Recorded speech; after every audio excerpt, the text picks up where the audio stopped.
Olá, bem-vindos ao Comadres Behavioristas, né? É um programa que é um bate-papo de mulheres analistas do comportamento sobre tudo que se relaciona com ser mulher na nossa cultura e com as produções que a gente tem feito aqui na nossa área.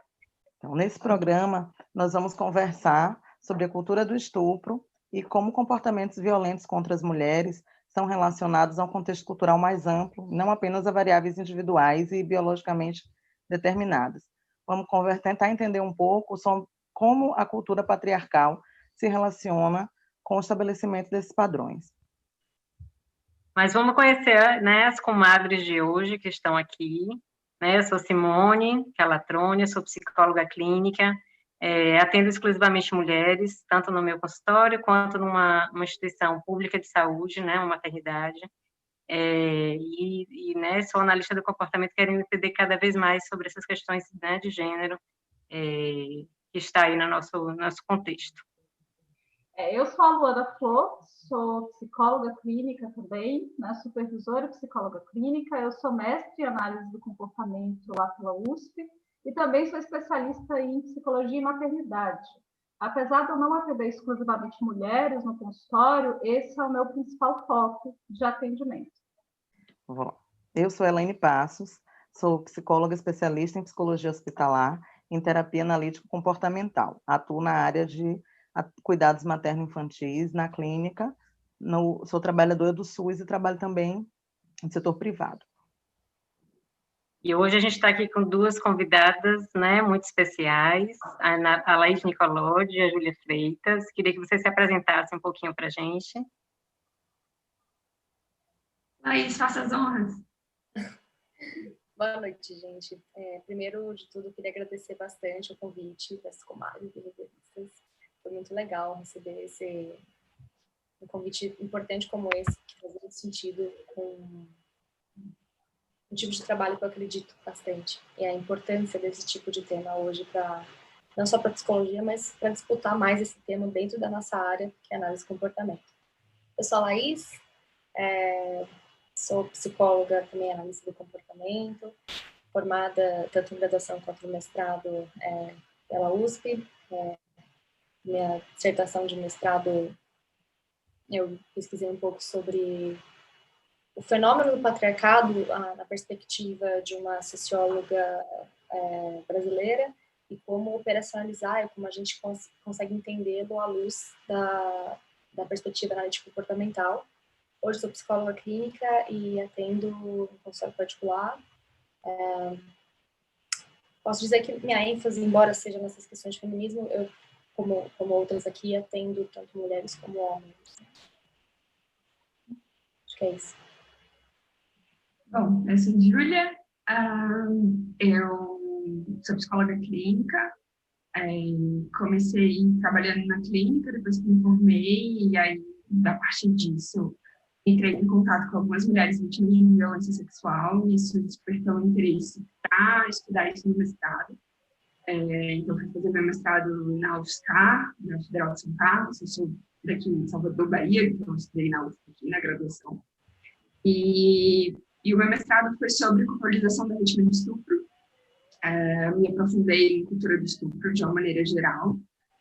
Fiz um trabalho junto com a Amanda Moraes, do coletivo Marias e Amélias, que é um coletivo importante de análise de comportamento feminista aqui do Brasil, né? E, bom, acho que é basicamente isso, atendo homens e mulheres. Bom, então acho que a gente está aqui, né, com mulheres que são outras mulheres, né, de forma recorrente aí, com as dores e delícias de ser mulher, como a gente diz, né? E acho que a gente pode começar a discutir, né, quando a gente fala de cultura do estupro. Eu fui ler o trabalho de vocês, né, e assim, vocês estão super de parabéns, assim, um trabalho muito bom. E eu achei interessante, eu acho que a Laís pode até começar falando um pouquinho sobre isso, de como que quando a gente fala de cultura do estupro, a gente pensa em violência de gênero, né?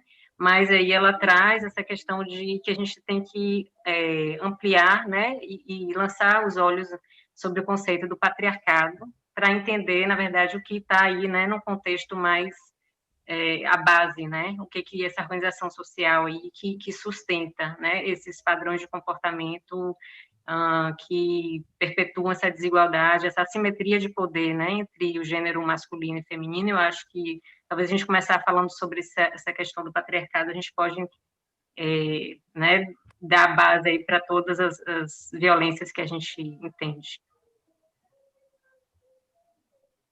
Obrigada. Acho ótimo a gente ter esse ponto de partida daí, né? Começando do macro. Eu acho sempre muito importante a gente contextualizar a importância da gente falar do patriarcado, porque a gente está falando nada menos do que o pano de fundo que tece essas relações de violência que às vezes aparecem cristalizadas em violências como as que a Júlia vai falar um pouco mais de estupro, de violência doméstica, entre outros. A pesquisa que eu tentei responder no meu mestrado foi... A pergunta de pesquisa, perdão, que eu tentei responder no meu mestrado foi, basicamente, o que a gente está chamando de patriarcado. Só que, assim como o feminismo é um conceito muito amplo, ele é super diversificado, o conceito de patriarcado também, inclusive o uso do conceito de patriarcado. O patriarcado, ele não é necessariamente utilizado por todas as feministas de todas as ondas, etc. Eu escolhi falar da perspectiva de uma socióloga marxista materialista brasileira, em que ela vai fazer uma defesa da importância da gente falar de patriarcado e sobre o problema da gente omitir o conceito de patriarcado, a gente estaria incorrendo justamente nas coisas mais patriarcais possíveis, que é não falar do único termo que diz respeito à sujeição da mulher. Quando você falou agora, né, a violência de gênero, eu já acho importante começar daí. A Safiaty, ela faz uma crítica muito importante de que, embora o conceito de gênero seja muito, muito relevante, tenha bastante bagagem teórica e importância política, né, nos estudos sociológicos, entre outros, a gente, quando fala exclusivamente do termo violência de gênero, a gente está omitindo a gente. Ou seja, eu posso falar violência de gênero tanto para falar a respeito da violência do homem contra a mulher, quanto da mulher contra o homem. Então, é importante usar o termo gênero, mas não exclusivamente apenas ele. É importante a gente nomear que esse vetor de violência, em termos materiais, ele está partindo de um locus de poder masculino direcionado a um locus feminino. Então, o patriarcado, quando a gente concebe o patriarcado, a gente não vai entendê-lo apenas como violência de gênero. A gente vai entender como em termos analítico-comportamentais, conjunto de contingências sociais, comportamentos e regras que vão compor tudo aquilo que, de alguma forma, reproduz uma hierarquia em que homens estão em posição de domínio e mulheres em posição de submissão. Então, portanto, a gente já está colocando aí, incutido aí, que existe um vetor dessa violência. A gente está falando de uma cultura patriarcal, portanto, é uma cultura em que a gente está necessariamente nomeando que os agentes, que as práticas de violência e poder geralmente descrevem aquilo que parte do homem e sujeita a mulheres. Então, essa hierarquia ela é bem cristalizada e por isso essa Safiaty fala, sim, vamos falar de violência de gênero, mas vamos lembrar que é sempre politicamente importante que a gente não use esse termo sozinho. Falar de violência de gênero, patriarcal, que diz respeito ao fenômeno em que homens subjugam mulheres, em que homens detêm mais poder que mulheres e, portanto, essa hierarquia é aqui com homens aqui em cima e mulheres aqui embaixo. Então, é isso. Basicamente, ela fala assim, para de falar só gênero, fala de mulher, caraca. Porra, vocês estão querendo parar de falar de patriarcado? Vocês estão loucos? O único termo que a gente fala de sujeição sobre a mulher, vocês estão querendo parar de falar? Vocês estão doidos?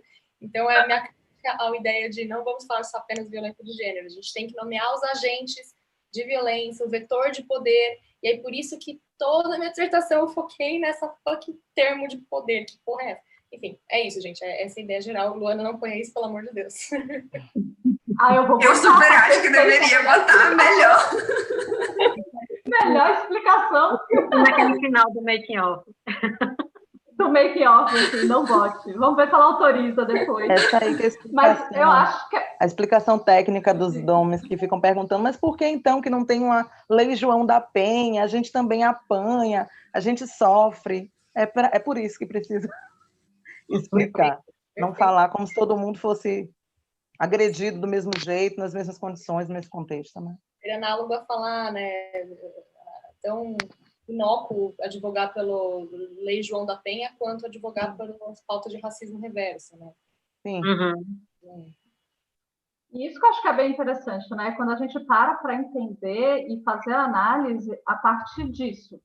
Quais contingências estão ali vigorando? Qual é o acesso que essas pessoas têm aos reforçadores ou aos contextos para obtenção desses reforçadores? Que é quando a gente está falando de relações de coerção ou de opressão, a gente está justamente falando dessa assimetria, né? E quando a gente está falando numa cultura patriarcal, onde homens e mulheres têm educações diferentes, repertórios diferentes, acessos a reforçadores de formas diferentes, acessos a contextos para conseguir obter reforçadores de uma forma diferente, a gente está falando de uma relação assimétrica. E aí, se a gente parar para pensar que as leis, que práticas culturais vão ser produzidas por um determinado grupo, e quando a gente olha as características desse determinado grupo, a gente vai começar a ter impactos que saem do individual e passam a ser mais coletivos, de alguma forma, para esses diferentes grupos que têm acessos diferentes. Então, quando a gente para pensar quem faz as leis, quem produz essas práticas, são homens brancos de meia idade, cis, héteros, tem aí todas características que vão, então, provavelmente produzir mais reforçadores para eles. E aí, quando a gente vai para outra ponta, pensando nas várias etiquetas que você pode ter, né? As mulheres negras, lésbicas, trans, elas vão estar ali no outro extremo de falta de acesso, né? A esses reforçadores, a essas possibilidades. Então, acho que essa ideia de pensar o patriarcal a partir dessa assimetria, eu acho que é essencial e ajuda a gente a pensar vários tipos de opressões e de relações mais opressivas, né, que a gente vai encontrando. E aí eu entendo que é mais do que diferença, né? Acho que é essa questão de se focar no patriarcado e não no conceito de gênero, né? E quando se olha para o conceito de gênero, ok, né? Somos diferentes, mas a questão não é o ser diferente não gera opressão, né? Inclusive, essa Fiort, ela começa a obra dela falando, a gente tem que estabelecer uma distinção entre os termos diferença e desigualdade. Diferença está dada, as diferenças existem. O ponto a gente tem que combater as diferenças. É, inclusive, plural e desejável, né, que tenhamos diferenças em uma sociedade democrática. O problema passa a ser quando essas diferenças são transformadas em desigualdades políticas, que aí sim a gente está falando de injustiças e instrumentos de dominação e submissão que constituem não mais uma diferença, a gente está falando agora de desigualdade.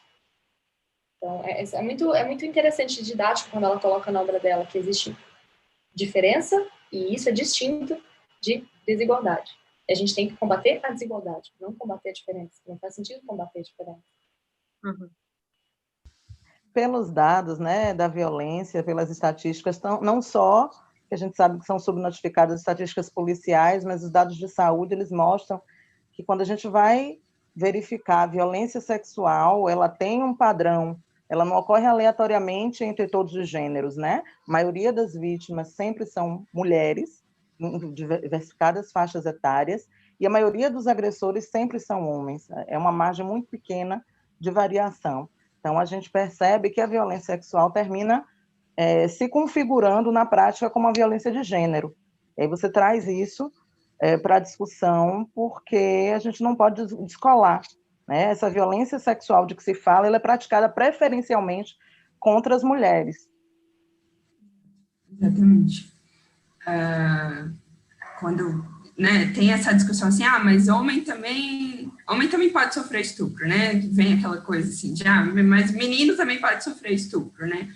Tá, acontece, mas quando a gente vai olhar para os dados, a gente tem aí uma maioria aí na base de uns 80% ou mais das vítimas, né, em diferentes faixas etárias, desde as das meninas até as mulheres adultas, né, sendo do sexo feminino, né, e quando a gente vai olhar para os agressores também, a gente tem aí na faixa de mais de 90% dos agressores sendo homens, né? Então isso é um dado que, ainda que você cogite a possibilidade de a gente ter subnotificação, porque sim, né, existe a possibilidade de os meninos terem mais dificuldade, talvez, de estarem denunciando, não sei, é uma coisa que pode ser levantada, né? Mas, de qualquer forma, a gente tem o fato de que os agressores são majoritariamente homens, né? Enfim. Na instituição de saúde, a gente percebe muito da demanda que é subnotificada, né? Aparece, enquanto as pessoas não fazem a denúncia, mas muitas vezes são obrigadas a buscar o serviço de saúde para alguma reparação, algum cuidado médico, psicológico. Então, a gente continua vendo esse padrão se repetir. A maioria das vítimas continuam sendo mulheres e a maioria dos agressores, homens. Então, mesmo que a gente tivesse a denúncia da maioria, né, de grande parte dos casos, que a gente sabe que não é o que ocorre, ainda assim esse padrão continuaria presente. A gente tem uma estimativa de que apenas 10%, menos de 10%, né, dos casos de violência sexual sejam denunciados no Brasil. Então, quando a gente para pensar um pouco assim, né, o que mais que tem aí fora do que não está sendo notificado, né? E aí eu acho que a gente pode discutir aqui bastante sobre as contingências que fazem com que seja tão difícil assim denunciar. Né? Não sei se era esse o gancho aí que você ia puxar. Não, era exatamente isso, né? Porque a gente fica pensando em violência sexual e a gente pensa no estupro propriamente dito, mas a gente tem um gradiente enorme, né? E eu acho que tem vários movimentos que vão, inclusive, fazendo com que a gente passe a identificar algumas coisas que a gente achava normal ou naturalizava de alguma forma, e a gente entenda aquilo como um assédio, como uma agressão, e isso acho que vai ajudando as mulheres a discriminarem um pouco melhor o que está acontecendo, validarem quais são aqueles desconfortos e dar a possibilidade de controlar aquilo de uma forma mais eficiente, né? Principalmente quando a gente está pensando esses assédios mais sutis, digamos assim, né? Eu nem gosto muito, eu acho, de chamar de sutil, porque para quem está vivendo de sutil não tem nada, né? Mas pensando nesse gradiente do que é um estupro, por aí vai, né? Laís, você ia falar? Era só a título de curiosidade, porque eu estou com os dados aqui na mão, são os dados divulgados pelo Fórum Brasileiro de Segurança Pública de 2019. Foi constatado que os estupros registrados, né, como a gente falou, desconsiderando, né, que não foi notificado, 81,8% foram de vítimas do sexo feminino, sendo que desses, mais da metade eram de meninas de até 13 anos de idade. E aí, considerando que os outros menos de 20% não eram de homens adultos, eram de meninos, crianças, meninos. E aí, quando a gente fala dos agressores, do perfil dos agressores, 96,3% que pertenciam ao sexo masculino, dentre eles, 75,9% eram conhecidos das vítimas, e só para não falarem, então tem 4% que são mulheres que estupram. Na verdade, esses 4% englobam estupros em que era o homem junto com a mulher. Então, a categoria homem 96,3%, e a categoria homem junto com alguma moça, a mulher ajudando ali, frente às outras. Eu acho que uma mulher sozinha, para não ser completamente injusta, é menos de 1%. Então, só para rechear um pouco mais o debate, a gente está falando, né, falar em cultura do estupro, acredito eu, falar necessariamente de violência contra a mulher. Violência praticada por homens contra a mulher. Então, por isso que eu tenderia a falar que a gente não pode falar de gênero, mas a gente não pode falar apenas do termo exclusivamente gênero. Eu estava lembrando aqui, a gente teve aquela campanha, não sei se vocês lembram, que tinha aquela hashtag do meu primeiro assédio, que aconteceu a partir de comentários que tinham de uma participante criança, né, que era, né, tinha uns 12 anos, de um reality show desses de culinária, e começam a aparecer vários comentários, enfim, sexualizando ela. E aí é bem interessante, vocês podem procurar, tem uma ONG que chama Think Olga, e eles fizeram um levantamento muito interessante dessa hashtag, e aí eu achei aqui os dados também, e eles vão trazendo que as pessoas iam publicando essas hashtags, contando a primeira vez que se sentiram assediadas, e é impressionante, assim, do levantamento que eles fizeram, de todas as publicações que eram públicas, a média foi que o primeiro assédio era com 9 anos. né? Então, é algo que é uma prática, né, que está aí e ela vem sendo... a gente vai sendo submetida a essas contingências desde muito cedo. Então, eu acho que os repertórios, tanto desses homens que estão assediando, como dessas mulheres que estão passando por isso, vão sendo moldados desde defesas que a gente tem, ou de culpabilizações, desde muito pequeno, né? Então, quando a gente olha esse dado que ela trouxe da idade, né, da média de idade do estupro, é muito chocante, né? É algo que, assim, fico muito, muito mobilizada. Como se fosse uma coisa inevitável, né? Acho que a Júlia traz isso no trabalho dela. É algo nesse sentido, assim, como a cultura do estupro traz a violência sexual como algo inevitável, comum, quase banalizado, né? Não sei, acho que a Júlia podia trazer um pouquinho, né, esse conceito da cultura do estupro, assim, conceito que ela traz, né, em termos analíticos comportamentais, que acho que explica um pouco, né, esse fenômeno, assim. Pensando nessa definição, né, de cultura do estupro, a gente analisou algumas variáveis para levantar a defesa de que cultura do estupro é algo que envolve não apenas as práticas de violência sexual propriamente ditas, né, mas também toda essa cultura, todas as contingências nas quais todas nós estamos envolvidas, inclusive nós mulheres, né, todos nós. Então, a ideia é que qualquer prática cultural que seja encorajadora ou mesmo permissiva, como uma prática sexual violenta, das mais sutis ao estupro, elas estão aí envolvidas nessa cultura. Então, isso envolve, por exemplo, uma piada, isso envolve, por exemplo, não confrontar alguém, isso envolve, por exemplo, qualquer prática dessa ali no dia a dia, o que é exposto na mídia, né, que coloca a mulher no lugar de submissão, qualquer uma dessas coisas que a gente esteja fazendo ou apenas participando de uma maneira no sentido de não confrontar, já é de alguma maneira contribuir para que isso se mantenha. E aí, quando a gente pensar nas práticas feitas pelos homens, a gente está falando do cara que não contesta uma piada machista, que não fala com um amigo dele lá que beijou alguém forçadamente, e aí a gente fala também de uma prática, por exemplo, uma encoxada no ônibus, a gente fala, por exemplo, de quando você pode assediar alguém verbalmente, né? Um cara assedia, seja na rua ou mesmo dentro de um relacionamento, né? Qualquer uma dessas práticas verbais e não verbais, elas estão envolvidas nessas práticas sexualmente abusivas. E aí a gente tem as contingências que envolvem tanto homens quanto mulheres que contribuem para essa manutenção dessas práticas de alguma maneira. E aquela coisa dos mitos, né, Júlia? Como que o comportamento verbal, ele também vai, além de fortalecer essas práticas, também possibilita, às vezes, a mulher de buscar ajuda, né? Ou na verdade, até de identificar, né, que está num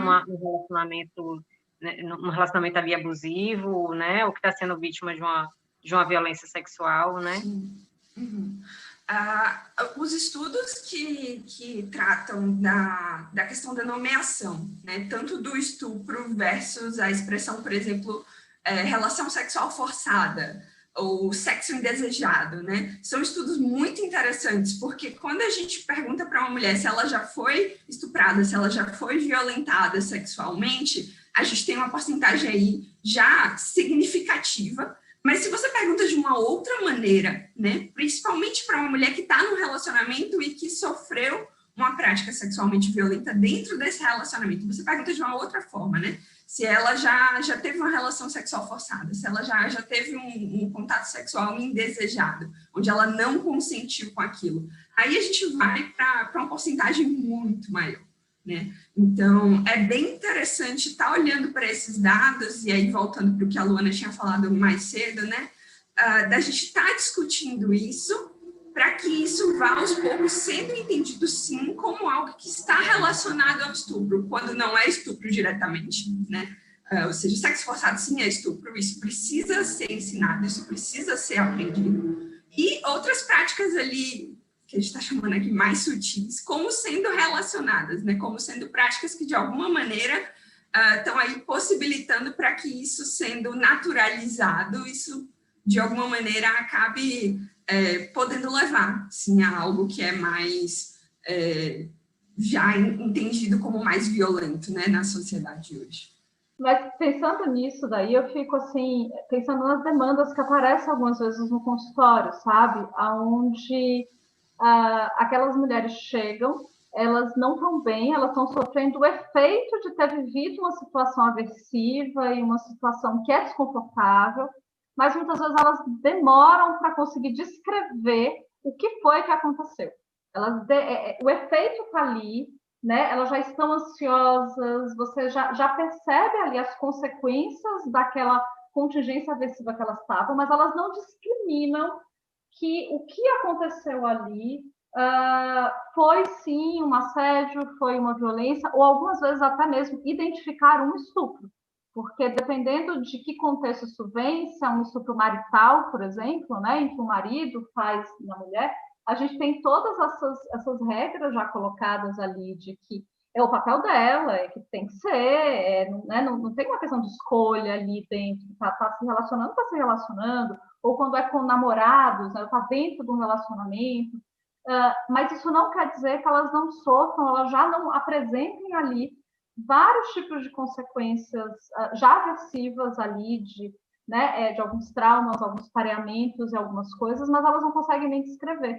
E eu acho que é muito isso, né? Batendo de novo nessa tecla. Se a gente fala sobre isso, se a gente descreve melhor essas situações, eu acho que possibilita que essas mulheres entendam melhor o que são aqueles incômodos e que eles não são questões individuais delas, mas que é de um contexto muito mais amplo e que talvez tenha contra-controles possíveis a serem emitidos ali, ou que outras mulheres vejam aquilo acontecendo e elas possam emitir contra-controles em defesa daquelas mulheres que estão sendo ali oprimidas, quando a gente pensa uma situação num transporte público, por exemplo, onde outras mulheres podem ser acionadas ali de alguma forma para isso, né? Exato.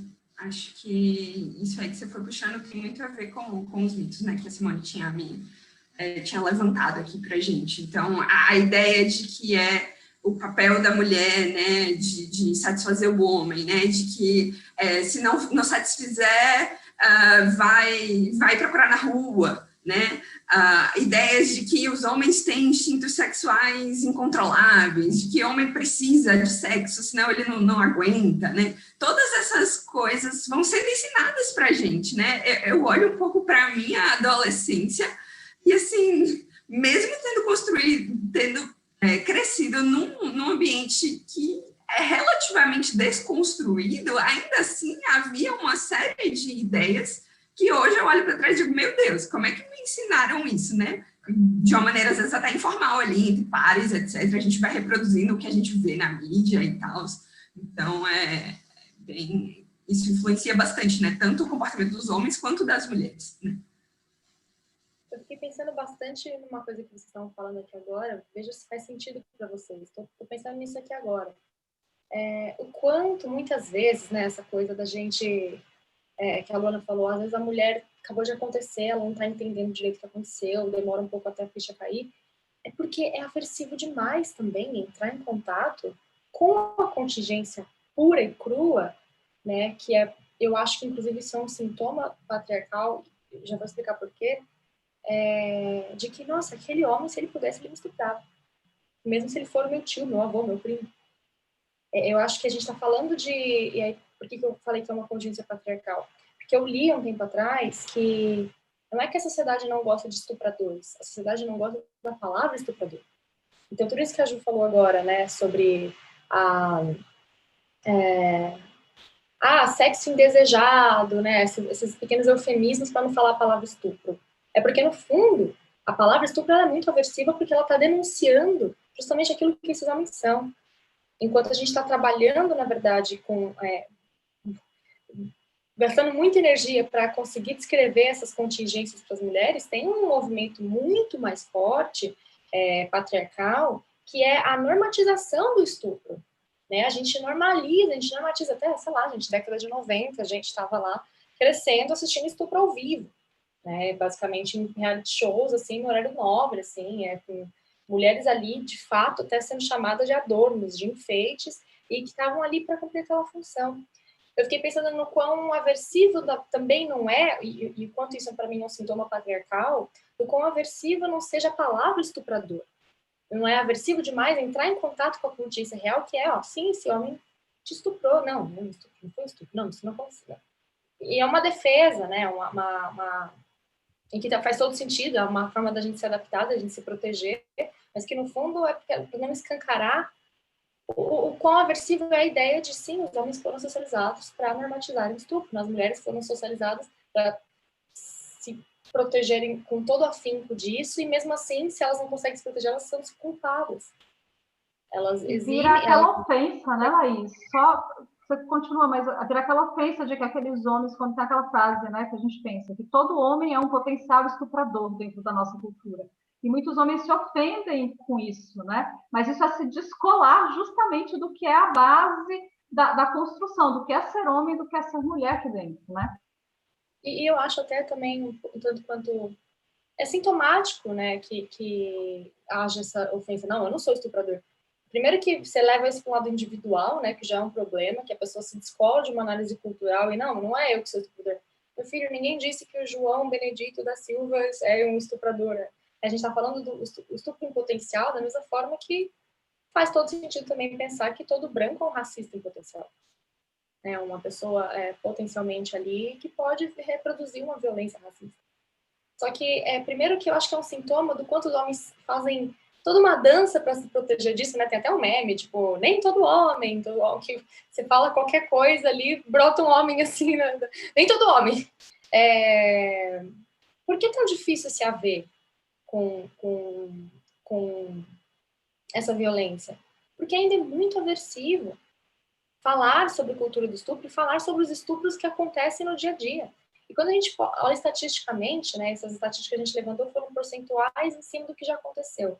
Mas estatisticamente falando, como a Luana falou da hashtag, né, todo mundo já conhece pelo menos ou alguém que já passou por estupro ou alguém que foi um homem estuprador. E isso ainda é muito difícil a gente conseguir falar abertamente, porque é um tema muito aversivo, em que a esquiva experiencial é demasiadamente reforçadora nesses casos. Os homens, não, isso não é nada a ver comigo, é feminismo, é sobre as mulheres que falam, eu não tenho que me haver com isso. É demasiadamente aversivo, e aí eu acho que é patriarcal, porque você mantém a consciência de poder tal como ela está. Enfim, eu acho que nisso do manter a contingência de poder como ela está, eu acho que vem também nessa coisa de que a nossa cultura, ela não ensina homens a não serem estupradores, mas ela ensina a mulheres a se proteger do estupro. Então, a gente está ensinando o tempo inteiro às meninas o que é que elas precisam fazer, que roupa tem que usar, aonde que ela tem que andar, se ela tem que andar sozinha, que horário, o que é, né? Quem é essa mulher que merece ser estuprada e quem é que não merece. E a gente gasta muita energia nisso, o que faz sentido também, adaptativamente, porque a gente precisa se proteger, a gente está nessa cultura e a gente vai ter que encontrar formas de sobreviver a ela, mas não é uma cultura que ensina os homens a não estuprar, né? Pelo contrário, né? E você percebe como reproduz, inclusive, a responsabilidade, né? Você devolve de volta para as mulheres a responsabilidade sobre a violência que elas sofreram e você reproduz, na lógica do poder, que os homens são eximidos dessa responsabilidade. Que, enfim, acho que talvez vocês vão falar disso mais para frente, eu não quero atropelar muitas coisas, mas acho que o cristalzinho do iceberg ali da ponta disso é quando a gente vê todo um malabarismo jurídico para eximir um homem dos seus atos, né, da responsabilidade dos seus atos de estuprar uma mulher, né, e para poder, enfim, absolvê-lo, e com todo esse discurso por detrás que reforça a culpabilização da vítima, que coloca ela ali como sendo julgada. Inclusive, tem muitas pessoas que estão falando sobre esse caso, quanto eles parecem com o caso da Ângela Diniz. Não sei se vocês... Enfim. Conta aí um pouquinho, Laís, de que caso que você está falando, para a gente contextualizar. Acho que é a hora mesmo da gente falar um pouquinho e trazer, porque acho que traz pontos bem interessantes e foi uma das razões da gente trazer esse tema agora para o Comadres, porque foi muito impactante, eu acho, para todo mundo, né? Eu não consegui terminar de ver a audiência. né? Eu comecei a ver e me fez tão mal, que eu fui acelerando um pouco as partes, porque eu não conseguia entrar. Era uma coisa muito... Eu acho que qualquer mulher que olha aquilo ali se sente pessoalmente violentada. Então, conta um pouquinho do qual é esse caso aí pra gente, né? Que aconteceu agora, para quem estiver vendo esse vídeo fora desse time histórico, possa entender do que a gente está falando. Fiquei pensando até isso que você falou, né, do quanto doeu assistir o julgamento, porque a gente se identifica, a gente empatiza muito com o quanto, às vezes, a gente já se viu nesse lugar de sermos, né, colocadas na posição de sermos as culpadas da violência que a gente sofreu. No caso, respondendo a tua pergunta, a gente está, recentemente, né, agora acho que foi 2 semanas atrás, no início, né, a Mari Ferrer, né, que foi eu posso dizer que ela é uma influencer social, digital influencer, social influencer, foi um caso de um estupro que ela sofreu por um rapaz muito influente, um empresário, né, um cara com muito poder aquisitivo, enfim, também ali no topo da hierarquia, um homem branco, etc, todo como. No julgamento dele, ele foi absolvido com um malabarismo jurídico que o advogado dele fez para dizer que ele não tinha condições de dizer se ela estava ou não apta a consentir, por isso ele não teve a intenção de praticar um estupro, portanto, como não existe, né, na terminologia estupro culposo, ele foi absolvido. E todo o julgamento que a Luana falou, né, do quão visceralmente dolorido é isso, a gente assistir, é porque a gente começa a assistir um show de horrores, que é o advogado, o juiz e o promotor, reforçando uma lógica de que a única culpada ali é ela. E ela até um momento fala, mas peraí, eu que estou sendo julgada aqui? Peraí, não é o... Não, de fato, estava. Ali naquele contexto estava. O advogado estava, inclusive, se valendo de fotos, né, que ela tinha postado nas redes sociais, para falar, olha só, ela tinha provocado. E aí, uma coisa que eu achei muito interessante, que foi divulgado em muitos Instagrams, que eu acho que é o que chama a gente, né, para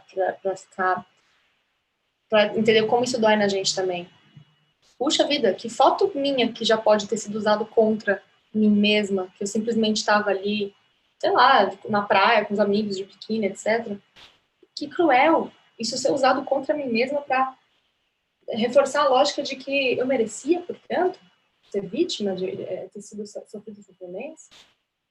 Enfim, eu falei do caso meio superficialmente, eu não tenho tanta riqueza de detalhes assim, então, se vocês tiverem... Mas porque eu acho que a questão não é nem avaliar, né, se juridicamente se teve estupro, não teve estupro, o que for, né, eu acho que depois vieram várias pessoas trazendo, né, vários juristas trazendo a dimensão de como tem muitos detalhes. Eu acho que a questão não é nem essa, eu acho que aquela audiência em si, por si só, ela é um exemplo muito claro de como essas práticas são recorrentes, né, e aí a gente começa a entender por que é que essas mulheres, elas não denunciam, ou porque depois da violência sexual sofrida, é uma série de outras violências. A cada momento que essa mulher precisa relatar aquilo e que ela é questionada coisas que dão a entender que ela proporcionou um contexto para aquilo, né? Então isso é bem intenso, né? Eu acho que naquela audiência fica claro, independente ali de qual seria um tipo de né, de questão jurídica envolvida ali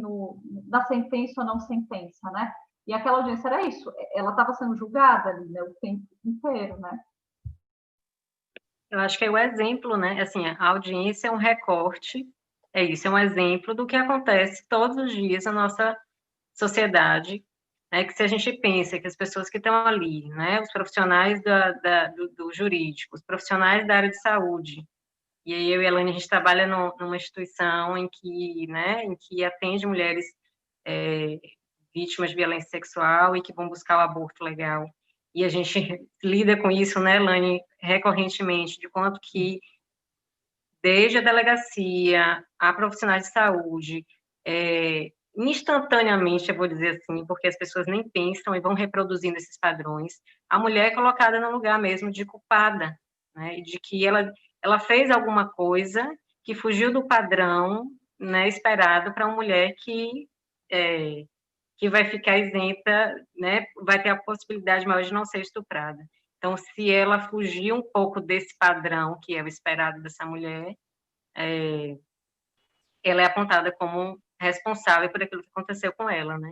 E aí a gente vê, né, como que essa cultura, essa organização social patriarcal, ela vai estar a todo momento, em todas as instâncias, e vai sendo, né, vai atingindo as mulheres, e as próprias mulheres, inclusive. Eu acho que isso é interessante, como que a cultura está aí para todos, a gente aprende, as próprias mulheres acabam reproduzindo muitas vezes isso, né? Eu acho que até meio que se protegendo também, né? Aí o que eu faço, eu acho que eu estou mais protegida do que aquela que anda assim, com essa roupa. Exatamente, é uma forma de dar uma baixada na ansiedade, né? Se eu sei que eu tenho que seguir determinadas regras, eu me sinto um pouco, não, se eu seguir isso, não vai acontecer comigo.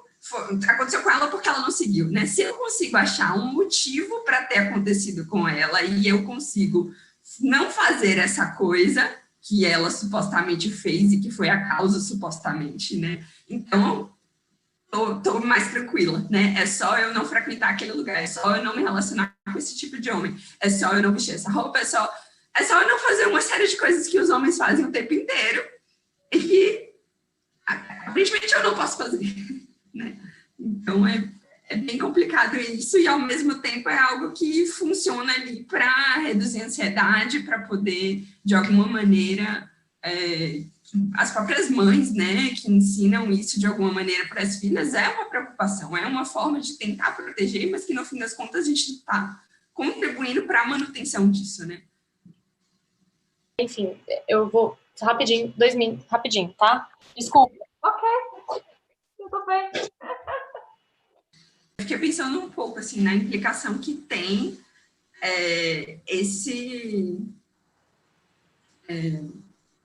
eu vou falar diagnóstico na cabeça, diagnóstico é de outra área. Esse veredito, não sei. Veredito, sentença. Essa sentença, né, de que foi um estupro culposo, porque no direito, até onde eu entendo, existe uma questão de jurisprudência, né? Então isso abre precedente para que não. O que eu li depois é que não, assim, essa coisa do estupro culposo, ela foi uma questão midiática de explicar o que tinha acontecido, mas isso não foi precedência, ele foi inocentado. Ele foi inocentado por conta, acho que a Laís falou, foi a Simone, né? Não teve, eles avaliaram que ele não tinha como saber se era sim ou se era não. É totalmente bizarro a coisa em si. Sim. Então, se teve um estupro, teria sido culposo, mas isso não existe. Então, ele foi inocentado, simplesmente não foi criado um novo precedente, não. Assim. Algo que eu estava pensando é a coisa da manifestação do patriarcado ali, naquela violência praticada no ambiente jurídico, né? Ela se repete não só quando tem violência sexual, mas quando tem busca nas questões de família, busca por pensão alimentícia, por guarda, por visita, questões de alienação parental, como a mulher está sendo vitimizada e violentada nos seus direitos e é oprimida por essa assimetria de poder, tanto o poder econômico quanto a noção de que o homem tem mais capacidade, né, de discernir o que é melhor. Mas uma coisa que ficou claro é de como a comunidade verbal também seleciona e cria regras específicas que cabem à mulher no sentido de causar desvantagem. Né? É tido desde que as moças são muito novas de que a virgindade é um atributo muito valioso, de que é algo a se preservar, o título de virgem é algo muito importante. Mas, em momento nenhum, o fato da moça, né, da Mariana, ser virgem foi trazido como um agravante da conduta. Né? Tratava-se de uma moça virgem, a pessoa que tratou ela daquela forma não perguntou se aquela era a primeira experiência dela, era a 20ª, antes dele se dar conta de se ela tinha, né? Porque na dúvida entre ela pode consentir ou não pode, ele não optou por não fazer nada, não quis ter a clareza de que ela realmente estivesse consentindo. Então, essas prescrições comportamentais, elas se prestam muito à desvantagem da mulher. Né? A mulher está sempre sofrendo a desvantagem. Porque eu estou pensando um pouco sobre toda a ideia que se tem de que mulheres gostam de se fazer de difícil, né, toda essa ideia que é falada, que é ensinada desde a adolescência ali, nos grupinhos, e que a gente vê muito na mídia, dos caras insistindo como sendo algo natural, né, de que você precisa insistir mesmo, porque no fim das contas ela quer, ela está dizendo que não. Então, isso cria todo um contexto para que os meninos que vão crescendo nessa cultura, de fato, não aprendam que eles precisam ter um consentimento claro, né? Eles aprendem o oposto. Ou até eles são punidos, né? Pô, Isso. Ela estava ali, você não foi? Aí começa Exato. a expressões homofóbicas nessa história, maricas. Então, né, até o contrário, quando ele tem uma posição que possa ser adequada, ele provavelmente vai ser punido ali, dependendo do grupo que ele está, né? E como é transmitido para a mulher, né, a noção de que é valioso, é reforçado socialmente que ela seja difícil, então mesmo que ela esteja com muita vontade, ela não pode dizer logo que está com vontade, ela tem que criar alguma dificuldade para a própria mulher, também a manifestação do desejo, da vontade dela, do que ela busca ali, é tolhida, né? Isso não é feito de uma forma genuína. Ela está sob controle desse reforçador social e não sob controle do que está acontecendo ali dos eventos privados dela. E aí é muito louco, porque a mulher ela passa, então, a ter que escolher quais são os reforçadores que ela vai ter acesso. Porque, assim, ou ela é essa mulher para casar, que tem todas essas características, ou ela é a mulher da cama e da rua. Então, se eu saio com um cara e eu tô afim de transar no primeiro encontro, por exemplo, aí eu vou ter que escolher. Ou eu vou ter este reforçador, porque eu tô afim, porque, em teoria, transar deveria ser gostoso, né, reforçador, ou eu vou optar por ter um relacionamento com aquela pessoa, porque eu não posso ter as duas coisas. E aí é muito cruel, né, porque você vai sendo tolhida do que vai ser interessante para você ou não, e aí a gente começa a ter um monte de coisa de, a mulher não gosta tanto de sexo, só homem que gosta mais de sexo, mulher mais isso. E aí a gente começa a ter uma naturalização dessas características de um jeito que é bem puxado, né? Laís, a gente não conseguiu parar de discutir, tá? Mas a gente está aqui de volta. Eu queria pedir desculpa, eu precisei rapidamente sair. Eu não sei quanto tempo eu demorei, sabe? Enfim, mas eu tô aqui de volta, não sei se é um problema, tipo... Eu pensei em desativar minha câmera, mas eu falei, vai ser feio, enfim, não sei. Ver como eu prefiro sair. Seja bem-vinda de volta. Júlia, você tinha comentado uma coisa que você achava que era legal a gente trazer, né, à tona, que a gente estava até esperando a Laís. Você não quer retomar um pouquinho e aí a gente vai comentando nisso? Eu acho, Laís, assim, eu discuti um pouco isso lá no meu trabalho, mas eu acho que você deve ter discutido bem mais do que eu e com certeza tem muita coisa aí para falar, para a gente fazer esse gancho do que você começou falando, né, do patriarcado, dessa questão da diferença e das desigualdades, e aí clarificando um pouco melhor quais são as contingências que vão levando a essa desigualdade, né? O que a gente ensina a meninos e a meninas, né? E aí a gente pode falar um pouco sobre modelagem, etc., né? E que vai selecionando aí comportamentos distintos, não sei, me diga aí se você acha que é uma coisa que vale a pena a gente explorar um pouquinho mais. Um pouco a ideia, não é, assim, de que como esse patriarcado e essas contingências, essas práticas culturais, elas vão modelando repertórios diferentes e vão dando modelos diferentes, né? Então, esses meninos, eles vão aprendendo por essas regras verbais, eles vão aprendendo por imitação, por ver como é que os outros homens fazem, como é que os outros homens são punidos. Então, talvez parar para entender um pouco como é que essa cultura patriarcal vai moldando, não é, esses repertórios de alguma forma. Olha, eu acho que faz todo sentido, primeiro, a gente só alinhando, né? Diferença de sexo e gênero. Sexo é fisiológico aqui, é a nossa anatomia, como a gente nasceu, etc. Gênero, a gente está falando de papéis e funções sociais atribuídas diferencialmente a depender da genitália ali, né, a depender do sexo da pessoa. Então, pessoas nascidas XX são socializadas para serem mulheres e pessoas XY são socializadas para serem homens. O que envolve nessa socialização? A construção do que é gênero.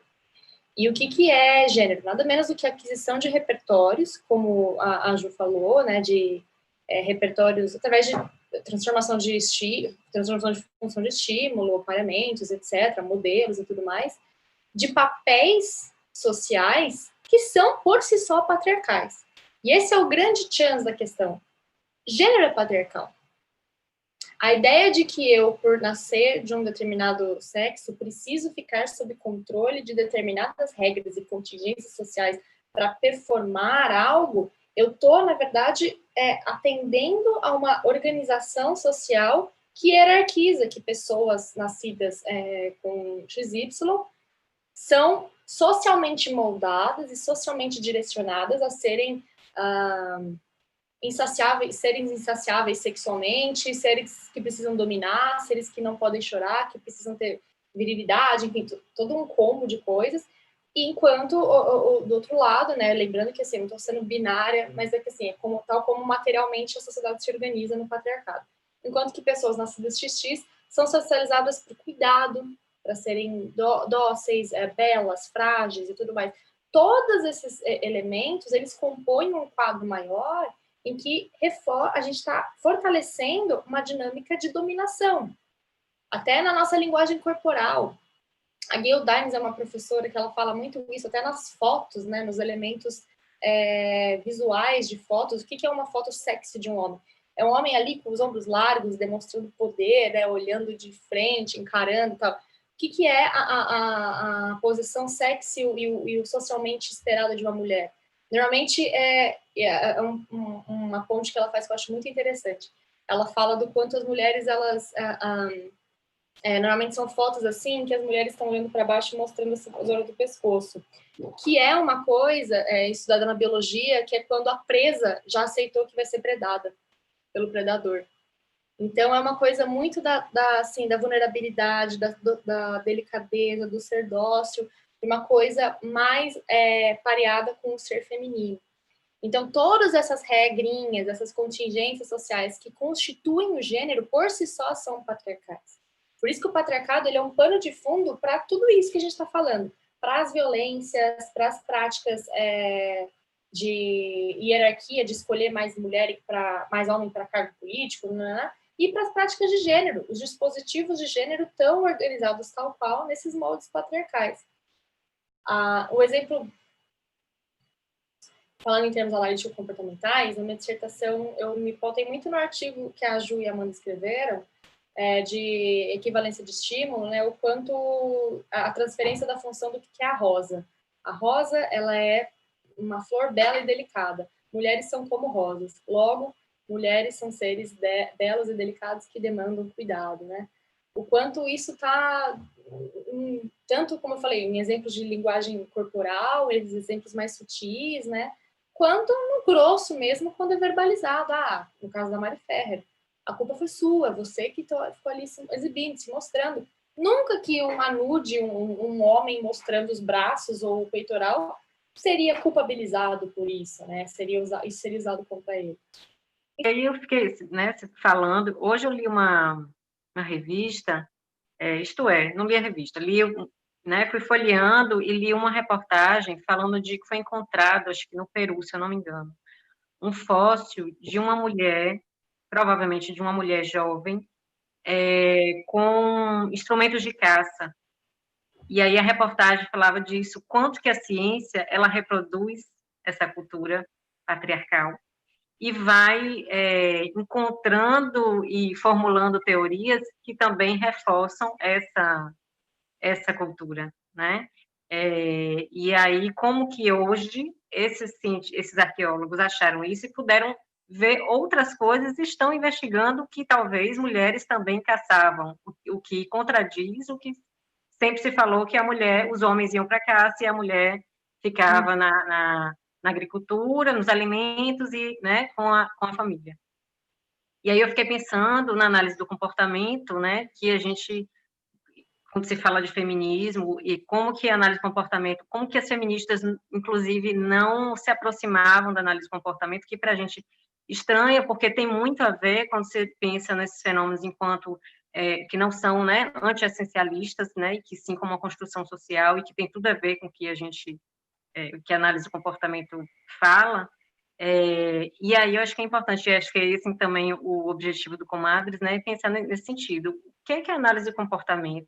Em que ela pode contribuir para essas análises e para a desconstrução, inclusive, dessa cultura patriarcal e dessas práticas culturais, né, de opressão à mulher e de injustas. Uhum. Nossa, a Maria Ruiz, ela é uma excelente autora, né, que foi uma das primeiras a levantar, né, essa tese, de que a análise do comportamento não pode mais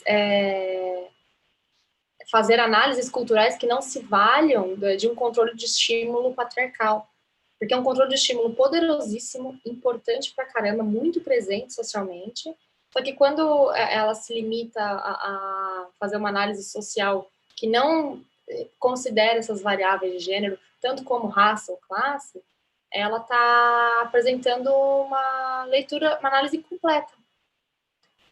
Ela é muito bonito, inclusive, porque ela faz uma comparação com o experimento do Heinlein, num texto dela de 98, que ela fala sobre como do experimento em que os homens daltônicos não enxergavam as cores, e aí eles respondiam que a cor não estava lá, e os outros homens não entendiam, eles falavam, mas, poxa, a gente está vendo a cor aqui, como que essa pessoa não respondia? Eles não sabiam que eles eram daltônicos.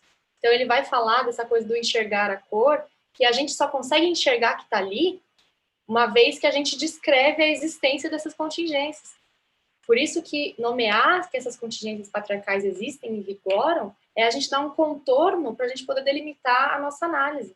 Se a gente não descreve as contingências, a gente fica no escuro, né? Fica meio ali que nem, enfim, perdidos. Ou reproduzindo, né, algumas dessas coisas, né?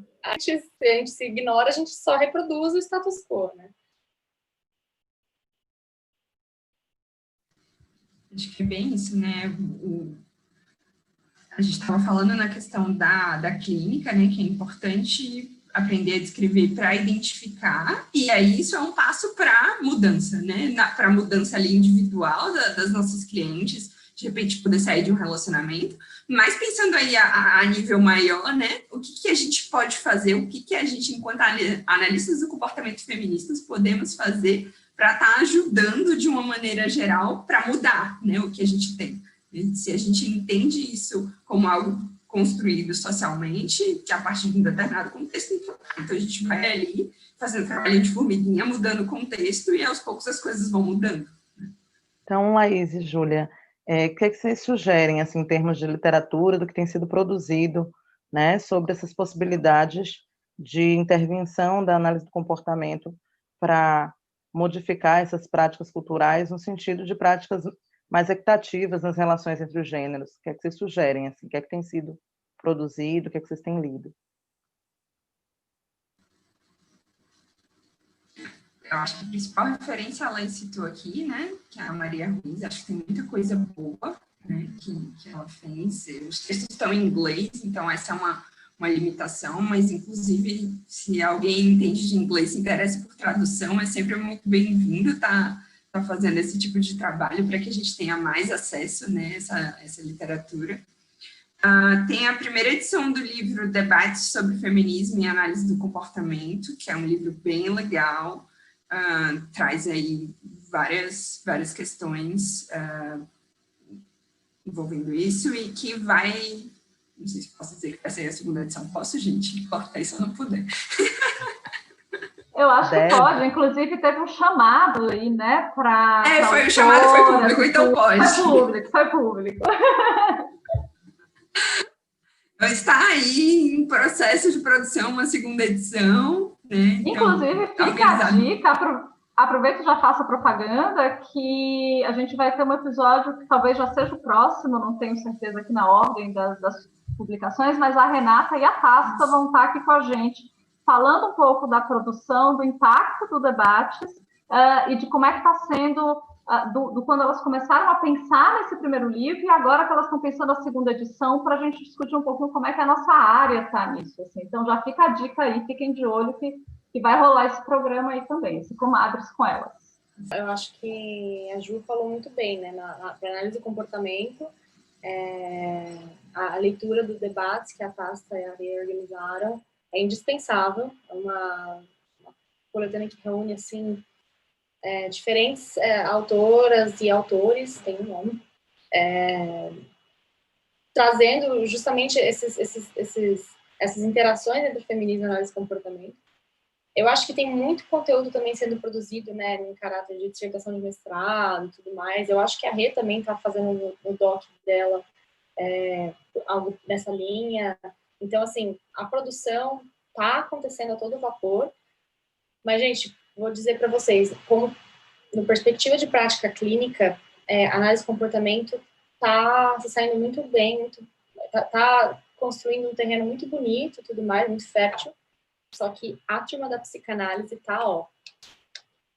Isso aqui eu tô instalando meu dedo aqui, não dá para ouvir. Mas assim, com um nível de debate muito bom, muito bom. Eu tenho lido bastante algumas publicações psicanalíticas na relação com o gênero e feminismo, e acho que para toda pessoa, toda psicóloga clínica que se interessar, eu acho que vale a pena dar uma flexibilizada nessas leituras de outras abordagens, porque por mais que isso não me faça ser menos analista do comportamento, mas eu tenho enxergado na psicanálise, assim, um debate já em outro nível, assim, que está muito bacana, recomendo bastante, não sei dizer de outras áreas, mas, assim, a gente precisa disputar mais essa turma do campo das sociais, e, por exemplo, eu citei bastante Foucault na minha dissertação de mestrado.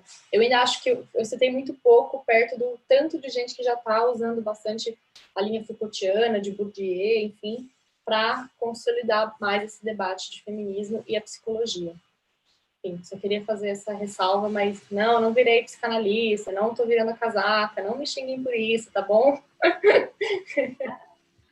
Eu acho que quando a gente vai para a parte de pesquisa, né, tem muito material de outras áreas, né? Basicamente é isso. Então, o que eu estudei no mestrado era ali os estudos correlacionais, né? Várias coisas da área do direito. Pensando, acho que com a clínica, esse diálogo com a psicologia social ele é bem importante, né? Porque vai trazendo elementos aí para a clínica que são bem relevantes. Então, de fato ajuda a gente poder trazer essas discussões para o nosso entendimento do mundo. Discussões que já estão sendo feitas e que tem aí. E a análise de comportamento entende essas discussões como, né? O que está aí? E eu fico muito contente mesmo, porque a gente tem tido cada vez mais produções, né? E eu acho que o Comadres passa um tanto por isso, assim, da gente poder ressaltar essas produções, a gente poder divulgar elas, a gente poder entender e se juntar mais, e poder ter esse momento de troca, assim. Então, queria agradecer muito vocês terem topado essa nossa estreia do Comadres, né? Estou muito, muito contente com esse bate-papo, acho que foi muito rico. Não sei, a Elaine e a Simone querem falar alguma coisa? Agradecer muito. Estava falando aqui mais cedo que, mesmo que a gente não tenha, como foi que a Elaine falou, 1 milhão de visualizações, para mim já valeu total, assim, de ter parado, estudado, lido o texto de vocês, conhecido vocês, conversado um pouquinho aqui. Eu acho que isso aí é o que, né, o que tem valor, assim, para mim. Então, muito obrigada. Agradeço muito também, assim, a oportunidade de estar com vocês nesse momento, de fazer a troca, de fazer acontecer mesmo na prática, assim, no momento real, no agora. Isso que a gente pergunta, né, esse questionamento, onde é que a análise do comportamento pode contribuir? Estamos fazendo isso agora, né? Então, estamos trocando o pneu do carro com o carro andando, estamos operando essa modificação ao mesmo tempo em que a gente está pensando e, sim, lendo outras coisas, discutindo, conhecendo pessoas, produzindo cultura, né? Então, a gente vai modificando, planejando e sistematicamente também. As mudanças estão acontecendo e fico muito feliz de vocês serem parceiras nossas nesse empreendimento. Muito, muito obrigada. Nossas comadres. Nossas comadres. E, gente, então acho que a gente vai encerrando esse nosso primeiro episódio. Fiquem ligados, sigam a gente nas redes sociais, porque a gente vai divulgar sempre quando vai ter episódios novos. Então, né? Se inscreve aqui no canal, liga aí um sininho que parece que tem. A gente não é muito de rede social, não, mas tem um sininho aí que vocês ligam, que aí avisa quando a gente tem vídeo novo, tá bom? Então, a gente está com vários temas, várias produções bem interessantes aqui, vários debates. Então, vem bater esse papo de comadres aqui com a gente, tá bom? Comadres, muito obrigada, viu, pelo convite. Adorei estar aqui com vocês hoje. É realmente uma honra, né? A gente estava ali trocando no miudinho, tá participando desse primeiro encontro. Então, parabéns pela iniciativa. Fico muito feliz que vocês estejam fazendo isso e me sinto muito grata por estar sendo parte disso aqui. Então, todo mundo junto. Todo mundo junto. Faço coro no que a Ju falou. Foi muito gostoso receber o convite quando a Lu me escreveu, né? Por esse primeiro. Acho que a iniciativa de vocês, nossa, que só cresce exponencialmente o tanto de pessoas interessadas e afim de mergulhar mais nessa área. Vocês estão fazendo um serviço muito legal. E eu particularmente amei também essa troca nossa. Se não fosse tão perto, poderíamos ficar até muito mais tempo. E obrigada de coração por terem pensado com esse carinho todo na gente. Pois é, gente, a gente está gravando aqui, vocês não sabem, a gente está gravando aqui desde as 9, são 11 horas, e, gente, vamos descobrir, vocês já vão saber quanto tempo que deu de debate aqui, porque o que a gente falou aqui foi bastante coisa. Então, não sei nem quanto tempo esse vídeo tem aí, que vocês estão vendo, porque já vai estar editado e, por enquanto, não está. Mas, por enquanto, é 11 horas da noite, todo mundo aqui nesse papo. Se bobear, a gente ficava ainda mais, né? Então, obrigado. Um beijo para vocês e a gente se vê aí pela área e no nosso próximo Papo de Comadres por aqui. Beijo, gente. Valeu. Tchau. Tchau.